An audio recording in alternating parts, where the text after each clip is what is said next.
मटर पुलाव बनाने के लिए सबसे पहले हम मटर ले लेंगे। फ्रेंड यहाँ पे लगभग 250 ग्राम के आसपास मैंने मटर लिए हैं।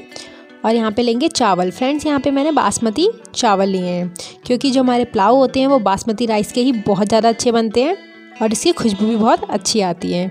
तो फटाफट से एक पैन लेंगे, पैन में हल्का सा ऑयल डालेंगे, ऑयल गर्म करेंगे।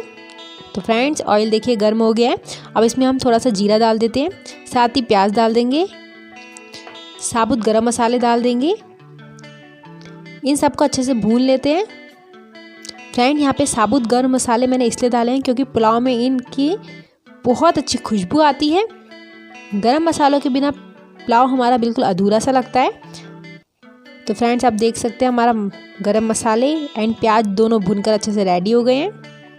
अब इसमें अदरक का पेस्ट डाल देते हैं, इसको भी भून लेंगे। ज़्यादा नहीं भूनना है, थोड़ा थोड़ा कच्चा ही रखना है, बस इतना ही। तो फ्रेंड्स हमारे मसाले तो भूनकर रेडी हो चुके हैं। अब इसमें डाल देंगे शिमला मिर्च बारीक कटे हुए, अदरक बारीक कटा हुआ, 2-4 हरी मिर्च, 1 चम्मच पिसा हुआ गरम मसाला,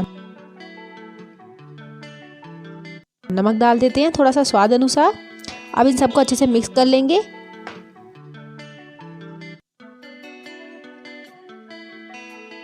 अब इसमें हम डालेंगे हरी मटर, मटर को भी एक बार अच्छे से मिक्स कर लेंगे।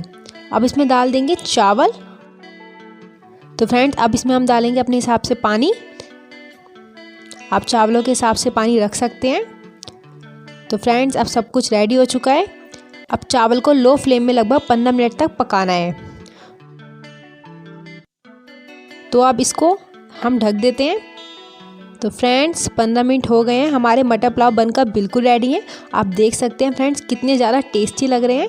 तो आप भी एक बार इस रेसिपी को ज़रूर ट्राई करें।